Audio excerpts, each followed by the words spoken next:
Bonjour tout le monde et bienvenue sur ma chaîne. Aujourd'hui nous allons changer disque et plaquettes sur un Antara. Comme d'habitude pour moi c'est une première. Donc voilà, donc on va placer le cric, commencer à démonter la roue et on va voir comment ça se présente. Voilà, ça c'est nos pelles Antara pour ceux que ça intéresse. Alors comme d'habitude, c'est pas parce qu'on est des mécaniciens du dimanche qu'il faut pas oublier la sécurité. Donc là on a la roue levée, le cric mis en position. Et bien évidemment, en dessous, la petite chandelle qui va bien, qui est pour moi un des plus importants, la sécurité. Donc maintenant, il ne me reste plus qu'à enlever la roue. Alors, au préalable, j'ai commencé à le dévisser, donc maintenant, il n'y a plus qu'à finir de dévisser. Et puis, je vous reprends. Alors là, on voit bien la chandelle, on voit le cric en sécurité. Donc voilà l'étrier et voilà les disques. Donc là on voit une vis, là pareil, et donc du coup nous on va changer tout ce bloc là. Donc je vais prendre les outils et commencer à démonter pour voir qu'est-ce que ça donne. Alors pour enlever les vis d'étrier, ici c'est du 14 et pour derrière ça sera du 18. Je sais pas si on le voit, voilà, on voit bien 18 pour enlever carrément l'étrier au niveau de la vis qui se trouve ici. Voilà, donc on voit les emplacements, une ici, et il y en a une plus bas et une autre plus bas aussi pareil. Sachant que logiquement c'est des modèles où on pourra enlever que ça et faire basculer, donc je verrai ça plus tard. Normalement si j'enlève ici, on peut faire basculer celui-là. Donc voilà, pour moi c'est une première comme je vous l'ai dit, donc si je fais des erreurs, n'hésitez pas à me redire. Là je vais prendre un tournevis plat et essayer d'écarter un peu les mâchoires. Et puis je reviens. Donc pour nous aider, je suis venu ouvrir le bouchon pour l'huile. Donc là on est bon, on est à un bon niveau. Donc maintenant il ne me reste plus qu'à écarter grâce à des tournevis plats. Repousser un peu les plaquettes et les pistons. Alors là, on va se mettre à ce niveau là, à peu près. Et on va essayer de venir choper tant bien que mal au niveau des plaquettes et des disques, à ce niveau ici, là, vous voyez, là ou un peu écarté. Donc je vous revois une fois que c'est un petit peu écarté.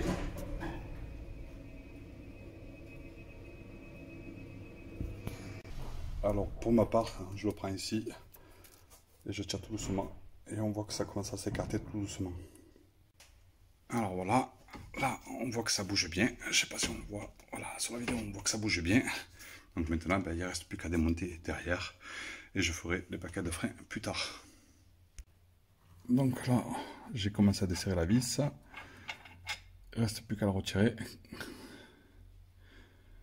Donc voilà, et maintenant il me reste celle du dessus qui est juste là, à ce niveau là, je sais pas si on la voit, attendez que j'ai pas, hop, voilà, on la voit bien maintenant.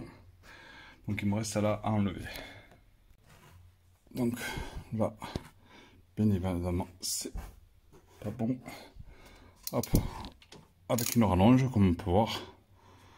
Ouais, désolé pour la qualité de la vidéo, c'est vraiment pas facile. Voilà. Hop, et bien on continue à dévisser. Alors, une fois l'étrier enlevé, logiquement, on prend un morceau de fil ou un collier isolant, un collier plastique, et on l'attache.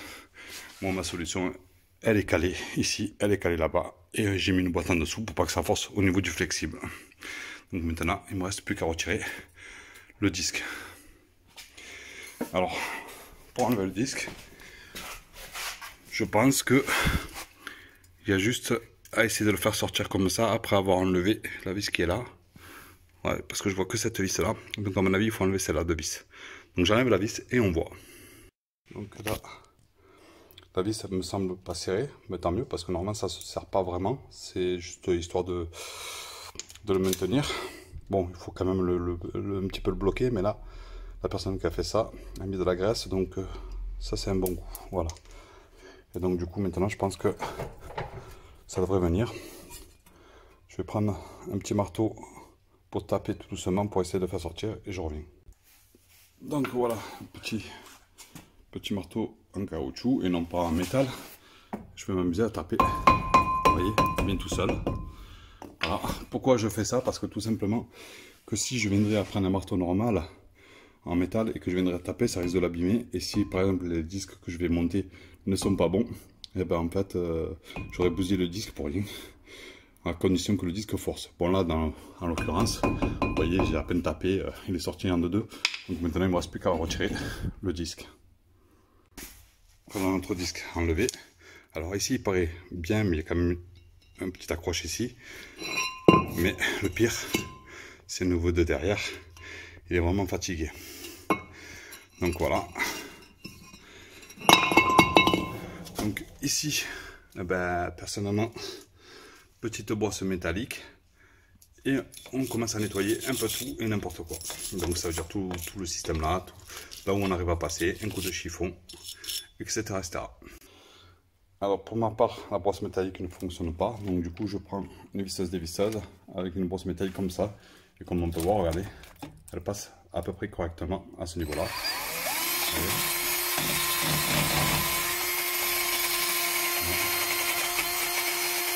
Et on nettoie tout. Un petit coup de nettoyant frein. Voilà. Et un coup de chiffon pour enlever tout ce qu'on peut enlever au maximum. Ça veut dire tout ce qui est rouille surtout. Parce que le plus important c'est d'enlever la rouille, pas la graisse quoi. Donc voilà. Et on nettoie tout correctement. Les goujons et on regraissera tout ça. Donc voilà. Faut pas avoir peur. Hop. Voilà. Bien nettoyer et de remettre un peu de la graisse. Un truc qu'on n'y pense jamais. Donc là je viens de nettoyer. Mettre un bac en dessous. Ça j'y pense jamais. Mais quand vous bricolez dans la rue, pensez à bien protéger. Moi en règle générale je mets toujours une bâche. Mais c'est vrai que là aujourd'hui j'ai oublié. Alors je vais mettre un bac. Alors voilà le disque neuf. Et voilà le disque ancien. Donc première chose à vérifier avant de le déballer, c'est au niveau du diamètre.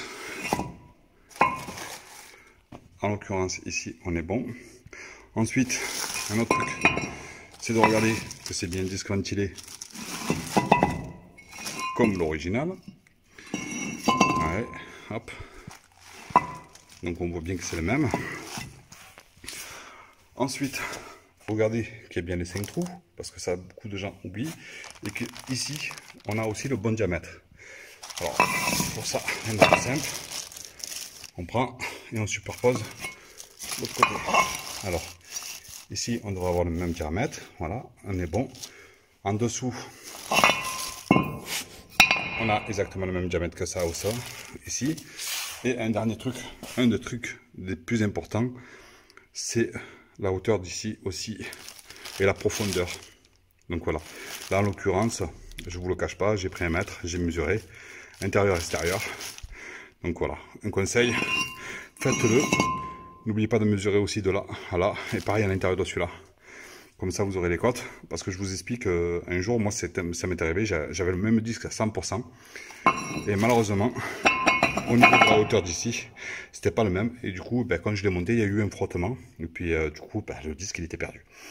Voilà, donc maintenant que ça et ça c'est les mêmes, et que ce sont les bons, on va pouvoir le placer, mais juste avant de le placer, on va remettre un petit peu de graisse cuivrée. Alors de la graisse cuivrée et non pas de la graisse normale, parce que c'est pas les mêmes. Donc voilà. Donc on va remettre un petit peu sur le filetage pour quand on va visser les roues, et on va remettre tout autour d'ici pour éviter que la rouille s'accumule et que la roue et que le disque on puisse l'enlever et le remettre facilement, et la roue pareil. Donc voilà, donc inutile d'en mettre trop, hein, ça sert à rien. Voilà, moi je l'ai mis un tout petit peu trop, je pense, pas de beaucoup. Voilà, j'ai bien fait le tour. Pareil pour les écrous. Vous voyez, j'ai dû en mettre un tout petit peu trop même. Mais bon, je récupère les excédents pour refaire tout le reste. Voilà, je passe bien comme il faut. Hop, hop. Je passe bien autour de tous les goujons aussi pour les vis, c'est excellent, ça évite. Bon, il y en a qui aiment bien mettre, et il y en a qui ne mettent pas du tout. Moi j'en mets toujours un petit peu. Parce qu'on m'a appris comme ça, donc voilà. Alors quand je dis qu'on m'a appris comme ça, c'est un mécano, il m'a dit il vaut mieux faire comme ça, donc du coup ben, je fais comme ça. Voilà, donc là c'est propre, plus qu'à installer le disque neuf. Alors pour installer le disque neuf, On peut voir que c'est un petit peu gras, un peu crade. Munissez-vous d'un chiffon propre et non pas crade, hein, on est bien d'accord. Là, c'est la face de derrière. Pour faciliter, on va le nettoyer avec du dégraissant-train. Voilà. Et on nettoie correctement. Voilà. N'ayez pas peur de bien le dégraisser, quitte à remettre une deuxième couche. Voilà. Ensuite, toujours avec votre chiffon propre, attrapez-le et replacez-le directement sans. Vous pouvez vous servir du plastique si jamais. Moi, ça m'arrive de mettre les mains sales. Vous voyez, j'ai les mains sales souvent. Donc du coup, je prends le plastique et je replace directement. Donc voilà. Voilà, le disque est à sa place. Donc là, un petit coup de dégraissant par devant. Hop. Faites attention là où vous avez mis de la graisse de ne pas en mettre. Voilà. Et on nettoie tout correctement. Tout propre. Voilà. Voilà. Maintenant, il ne me reste plus qu'à replacer l'étrier de frein. Alors pourquoi je fais comme ça? Tout simplement parce qu'au moins ça me maintient le disque à sa place. Et en même temps, ça me permet de bien travailler. Voilà, donc pour moi, je trouve que c'est plus facile comme ça. Mais par contre, pour nettoyer la partie qui est là, c'est plus galère. Alors là, ce que je vais faire, c'est, comme c'est bien écarté, je vais démonter en haut. Pour nettoyer ça, avec la visseuse dévisseuse, ça sera plus facile, vu que j'ai un étau. Vous voyez, on a un petit étau ici. Donc ça sera, pour moi, ça sera beaucoup plus simple. Et tout à l'heure, je ferai la même chose de l'autre côté. Et je ne referai pas cette connerie. Voilà. Voilà, les boulons sont enlevés. Hop. Voilà. Vous voyez, l'histoire de la boîte, ça va bien aussi, quoi. Et maintenant, je vais séparer les deux ici, en faisant attention de ne pas tout faire tomber pour l'instant. Voilà, l'étrier est séparé en deux. Voilà, on voit la deuxième partie à ce niveau-là. Ça, je vais le mettre sur l'étau et je vais venir mettre un coup de gratte-gratte. Donc, avec la visseuse dévisseuse. Voilà. Alors ici, je vais commencer à enlever ça. Voilà. Hop, des deux côtés. Si vous n'arrivez pas à la main, prenez un tournevis. Et ça sera même peut-être plus simple. Hop, voilà. Regardez bien la position. On ne sait jamais parce que si c'est pas fourni, il faudra le nettoyer. Et le graisser. Et puis voilà. Donc là, il me reste donc tout à gratter. Ici, ici, ici. Et après mettre de la graisse au niveau du coulisseau qui est ici. Voilà. Donc là, je vais prendre ma visseuse dévisseuse et je vais venir gratter ici. Donc voilà, ma brosse métallique rotative et ma brosse métallique normale. On va essayer de nettoyer, donc vous voyez, tout ici là. Et puis tout nettoyer proprement, et ainsi de suite par rapport à ici, et je vous reprends une fois que c'est fait. Donc je sais pas si on voit, mais vous voyez, ça a vraiment changé de gueule. Voilà, donc faut encore un petit peu nettoyer ici là, mais je le fais à la brosse parce que à la brosse métallique rotative ça marche pas. Donc là, bref, gratter avec la brosse métallique. Voilà, donc j'ai beau à gratter, voilà, ça c'est vraiment propre. Donc là, on nettoie un petit peu. Là, on voit que c'est vachement propre. Il me restera ce côté-là à faire. Celui-là n'a pas été fait. Là, pour l'instant, je vais aller voir les plaquettes et voir si la partie métal, je l'ai dans les nouvelles plaquettes ou pas. Alors voilà les nouvelles plaquettes. C'est pas cette qualité de merde de vidéo. Voilà, c'est mieux. Alors comme on peut voir, voilà. Comme on peut voir, il n'y a pas du tout. Ensuite, on voit qu'ici il y a un crochet et pas sur les autres. Donc faire bien attention, vous voyez, c'est pour ça que j'ai laissé la plaquette posée là-bas pour pas me tromper au cas où. Voilà. Et l'autre plaquette, il faudra que je la vérifie. Vous voyez, sur celle-là, il n'y a pas. Donc du coup voilà. Donc il me reste à aller vérifier la plaquette qui est là. Et comme on peut voir sur ce côté-là, la languette y était, donc ça tombe bien, c'était celle qui était au-dessus. Donc là, je vais aller gratter la partie en métal et le replacer directement. Voilà. La partie de métal que j'ai mis, je vais la replacer sur cette partie-là et je vous reprends. Voilà, toute la partie a été nettoyée devant, derrière. C'est incroyable cette vidéo de mes couilles.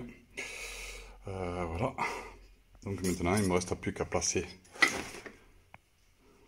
comme c'était tout à l'heure, à cet endroit-là. Et je vous reprends. Voilà, les deux parties sont nettoyées et remises.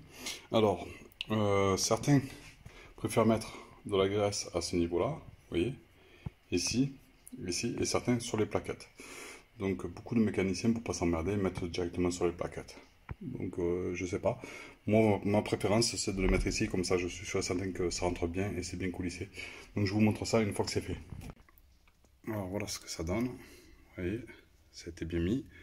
Maintenant, on va enlever la partie qui est là, sans le casser bien sûr, parce que souvent ça casse, donc allez doucement. Vous voyez, vous avez juste à enlever ici, sortir cette partie-là, venir la nettoyer et remettre de la graisse.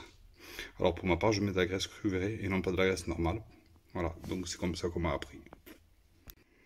Donc les deux ont bien été dégraissés et nettoyés. Maintenant, nous allons remettre un tout petit peu, ça sert à rien de mettre un gros paquet, ça sert à rien. Donc un gros paquet ou un gros pâté, comme certains disent, de graisse. Donc on en remet juste un petit peu là et puis voilà. Voilà, ça a été mis. Donc maintenant, on remet, et pour remettre, il n'y a rien de plus simple. Sachant que moi j'ai nettoyé un petit peu l'intérieur aussi. J'ai oublié de le montrer sur la vidéo. Il y a juste à pousser, vous voyez, ça sera mis nickel. Donc voilà. Faites-le tourner un tout petit peu. Appuyez, reculez pour histoire de voir que ça pousse bien, que ça force pas trop. Et puis voilà. Et pareil pour ce côté-là. Puis quand vous voyez dedans, et juste à appuyer. Hop, et ça s'en va tout seul, vous voyez. Voilà. Donc ça fait bien le boulot. Donc maintenant je vais replacer ça avant de replacer les plaquettes de frein et tout ce qui s'ensuit. Un autre truc. Alors tout à l'heure quand j'ai démonté, je sais pas pourquoi, mais il y a un con qui a mis de la graisse là-dedans. Alors ici normalement c'est pas de la graisse qu'on met, c'est un frein filet. Donc pour le frein filet, j'ai de la loctite spécifique bleue. Donc là je vais dégraisser et remettre un peu de loctite bleue. Vous voyez, on voit qu'il y en avait avant. Donc celui qui a fait ça, c'est vraiment un connard, quoi. C'est le cas de le dire, parce que on met jamais de la graisse. En tout cas, j'ai jamais entendu parler qu'il fallait mettre de la graisse pour tenir les étriers de frein. Donc voilà. Donc moi ce que je vais faire, c'est dégraisser toute cette merde et remettre de la loctite bleue. Alors par contre, dites-moi en commentaire si j'ai raison ou pas de mettre de la loctite bleue et non pas de la graisse. J'aimerais toujours apprendre, parce que quand on apprend, c'est toujours mieux que de faire des bêtises. Donc pour moi, je pense que voilà, il faut que je continue à nettoyer jusqu'à temps qu'il n'y a plus de graisse et remettre de la loctite bleue. Vous voyez, on est presque fini. Donc voilà, il ne faut pas hésiter de tout enlever. Et dites-moi vraiment en commentaire si je fais une connerie ou si c'est bon. Voilà, parce que si je fais une connerie, eh ben, je reviendrai démonter et le refaire. Voilà, nos vis sont propres. Reste plus qu'à mettre de la loctite bleue et de remonter. Alors en loctite, j'ai pris la 243, hein. Voilà, je l'ai pris chez Bétan des Curninges à Thonon-les-Bains. Donc voilà, loctite bleu fait ici, je ferai la même chose sur l'autre. Et là, je vais monter mon étrier. Voilà, un tout petit peu suffit. Voilà, on voit bien que il y en a, et pareil pour là. Donc voilà, plus qu'à remonter. Alors à l'aide d'une clé dynamométrique, j'ai cherché le serrage du couplage. Donc les fameuses deux vis se trouvent derrière. Alors voilà, j'ai resserré donc la vis qui tient ici et la vis qui tient en haut. Alors pour ça, je vous laisserai chercher sur internet le serrage. Bon, il y en a beaucoup qui le serrent à la main. Ben, après, chacun fait comme il veut, hein. Donc voilà. Moi personnellement, je préfère la sécurité. Donc du coup, je suis allé chercher le newtonmètre pour le serrage et j'ai serré en fonction de ce qu'on m'a demandé ou dit. Voilà. Donc ça, c'est propre à chacun. Donc maintenant, il va me rester à nettoyer cette partie-là et installer les plaquettes. Et je vous montre ça de suite. Voilà, ça a été bien gratté, comme on peut le voir. Donc voilà, c'est tout gratté, tout nettoyé. Donc il reste à replacer ça. Juste avant de replacer ça, bien sûr, il faut replacer les plaquettes de frein. Alors pour les plaquettes de frein, rien de plus simple. Donc en l'occurrence ici c'est du Bosch. Alors comme je vous ai dit tout à l'heure, c'est qu'il y en avait un, et c'est apparemment le seul, avec cette partie là. Et l'autre sans cette partie comme on peut le voir ici. Vous voyez, voilà, ça c'est ce que j'ai démonté. Vous voyez, alors comme on peut voir, ici on a une cale, et ici on n'a pas de cale. Ici on n'a pas de cale, donc on va récupérer la cale qui est ici, on va nettoyer la cale, on va la replacer sur le frein, mais juste avant, je vais préparer mes plaquettes. Alors pour préparer mes plaquettes, rien de plus simple, une petite technique de mécano, c'est de prendre les deux plaquettes, de les frotter entre elles, et de les tapoter. Voilà, c'est rien de plus simple, mais en tout cas c'est la technique qu'on m'a appris récemment, donc dorénavant je ferai comme ça, parce que moi à l'époque je faisais soit par terre, ou soit avec une brosse métallique, je grattais un petit peu, mais bon, on m'a dit que c'était pas terrible, et que le plus facile c'était vraiment de les frotter les deux en même temps, en appuyant bien fort, comme ça faisait un demi-rodage. Alors est-ce que c'est vrai ou pas, je vous laisse commenter aussi. Alors, un petit truc que je viens de m'apercevoir, c'est que là, c'est du TRW, là c'est du Bosch, là on a bien les deux trous comme tout à l'heure j'avais vérifié, on a bien le truc là, on a le bon truc, vous voyez, c'est vraiment les mêmes, 100% les mêmes on va dire, vous voyez, c'est vraiment 100% les mêmes, c'est le cas de le dire, tout ça j'avais vérifié, mais là, voilà, petite couille, c'est que après avoir nettoyé ça, je sais pas si on voit, j'ai essayé de gratter quand même avec une brosse métallique et tout, même la rotatif. Donc vous voyez, ça part pas vraiment, mais au moins c'est nettoyé. Et là, quand on veut placer la partie qui est ici, ben ça veut pas. Tout simplement parce que sur cette plaquette là, il y a un petit chanfrein, et pas sur celle-là. Voilà. Donc ça veut dire que quand je place ça, ça veut pas tenir. Donc solution, c'est de faire le petit chanfrein qui est là. Voilà, alors, je sais pas si on va y voir, ouais, j'ai fait la petite chanfrein ici. Alors pour certains vont me traiter certainement d'imbécile parce qu'ils vont me dire oui mais tu aurais dû juste couper la patte qui est ici. Mais bon, moi personnellement, j'aime bien laisser tout ce qui est un peu d'origine. Et donc replacer cette partie là à sa place. Sachant que là, bon, là on voit qu'il y a un truc, mais tout à l'heure, quand je l'ai remis avec les deux mains, il était nickel, je vous remontre ça de suite. Voilà. Là, il est bien à sa place, il est nickel, bien plaqué, et bien centré, donc il n'y a pas de bordure, rien du tout. Donc il ne me reste plus qu'à remettre cette plaquette à sa place. Alors, petit rappel avant de monter les plaquettes. Là, logiquement, il faudrait mettre de la graisse à ce niveau ici, un petit peu à l'intérieur et ici. Mais rappelez-vous, ce que je vous ai dit tout à l'heure, c'est que certains mécanos le mettent ici. Moi, j'ai opté de le mettre directement ici. Pour moi, c'était plus simple. Et comme ça, maintenant, vous voyez, j'ai plus qu'à placer mes plaquettes. Voilà. J'ai plus qu'à placer mes plaquettes correctement ici. Et je vous reprends. Voilà, les plaquettes sont remises. Et ben, il me reste plus qu'à remettre cette partie-là dessus et les revisser directement ici et ici. Alors, pareil pour les deux vis ici. Maintenant que ça s'est bien passé, on va mettre un petit peu de frein fil bleu, mais à peine, parce que bon, là on voit qu'il n'y en a pas. Mais par précaution, moi je préfère mettre un tout petit peu, mais pas beaucoup, histoire de dire une goutte ou deux, voilà, pas plus. Hein. Mais ça sera vraiment très peu. Et là encore une fois en commentaire, dites-moi ce que vous en pensez. Voilà, c'est vraiment une petite goutte. Voilà, vous voyez, il n'y a pas grand chose. Hein. Donc voilà, c'est histoire de dire que ça maintient par mesure de sécurité. Donc voilà, il ne me reste plus qu'à placer donc, les deux vis correctement à leur emplacement qui se trouve derrière. Hop. Alors, voilà. Hop. Ça, à ce niveau ici. Vous voyez, donc là il faut mes deux mains pour remonter. Et l'autre vis est légèrement un peu plus haut au niveau de mon ombre. Voilà, ici.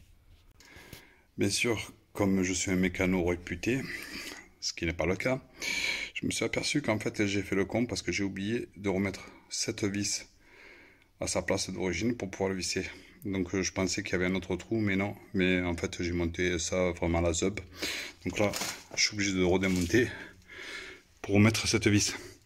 Alors bien évidemment j'y avais pensé, mais malheureusement j'y ai pas pensé sur le coup de le remettre et de faire tenir le disque, ce qui m'aurait évité de m'emmerder. Mais bon, ouais, c'est un oubli tout con en fait. Voilà, donc ça arrive. Donc là je suis obligé de tout redémonter. Une fois que c'est de remonter, je remets le disque à sa place, je remets cette vis, et puis voilà.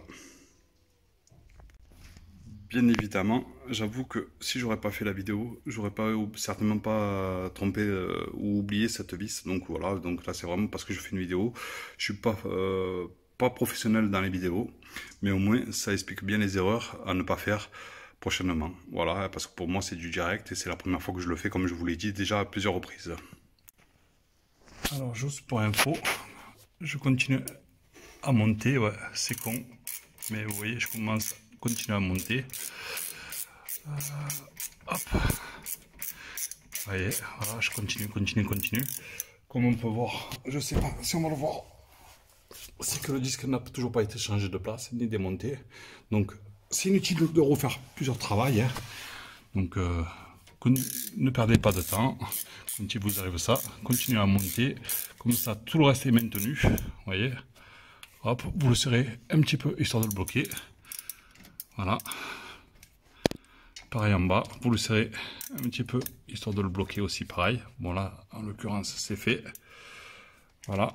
Et maintenant, au lieu de vous emmerder à tout démonter et tout ce qui s'ensuit, vous reste plus qu'à venir ici, enlever les deux vis, enlever l'étrier complet, tourner le disque et refaire. Donc je vous remontre ça dans quelques secondes. Donc voilà, là c'est enlevé. Donc là pareil, une fois que c'est enlevé, vous voyez, je vais le reposer sur ma boîte et je vous montre. Voilà, donc on voit toujours que mon erreur est liée. Donc voilà, là c'est tout monté. Donc vous voyez, j'ai plus qu'à prendre l'étrier complet pour éviter de tout démonter, le poser sur ma petite boîte qui va bien, prendre le disque avec un chiffon propre, le tourner à sa place. Donc le disque remis, là j'ai juste placé la vis vite fait. Donc maintenant, il ne reste plus qu'à venir la serrer, ce que j'aurais dû faire dès le début. Ça m'aurait évité de faire un double boulot, mais c'est pas grave. On va dire que ça s'est rattrapé assez vite. Et là, on va venir serrer un tout petit peu. Donc voilà. Et voilà. Donc là, inutile de forcer, on bloque juste un petit peu. Comme ça, le disque ne passe pas. On remet un petit coup pour nettoyer. Devant, derrière. Toujours avec un chiffon propre. Voilà. Et on revient placer notre étrier correctement.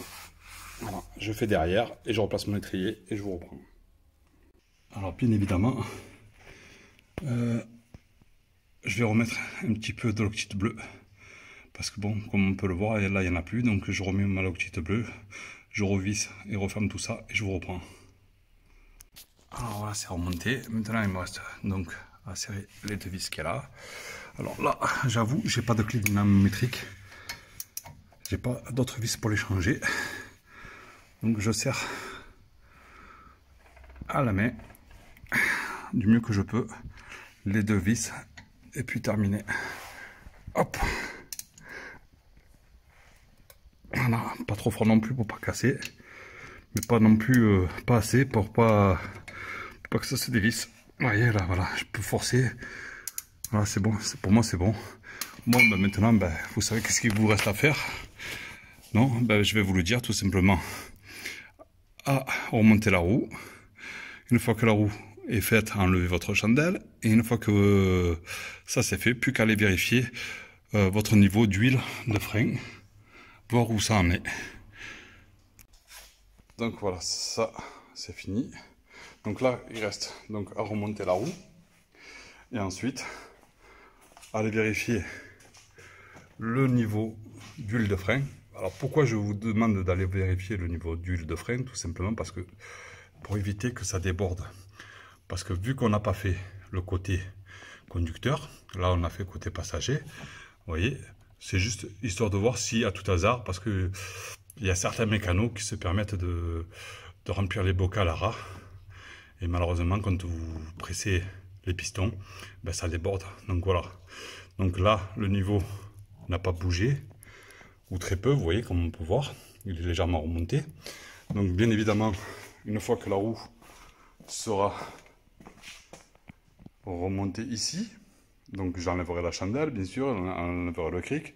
Je passerai la chandelle et le cric ce côté-là.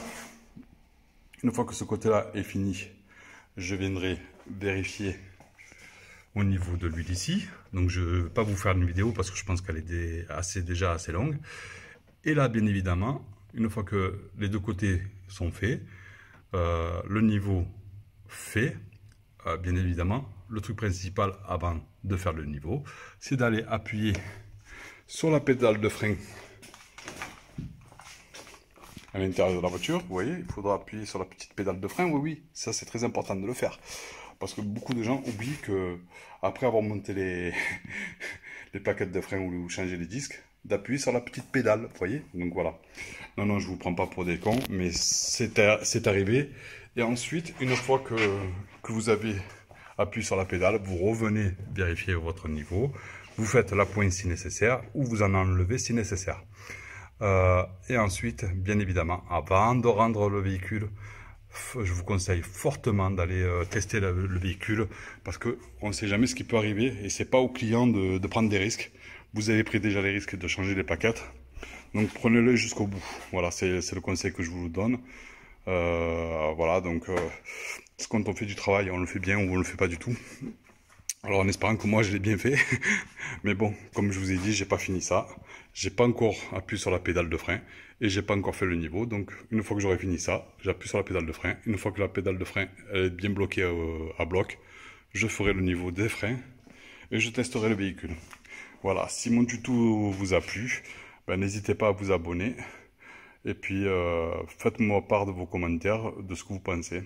Donc là, il me reste plus qu'à remonter et faire l'autre côté. Et puis j'aurai terminé après avoir fait tout ce que je vous ai expliqué. À bientôt sur ma chaîne. Et n'hésitez pas à vous abonner et commenter.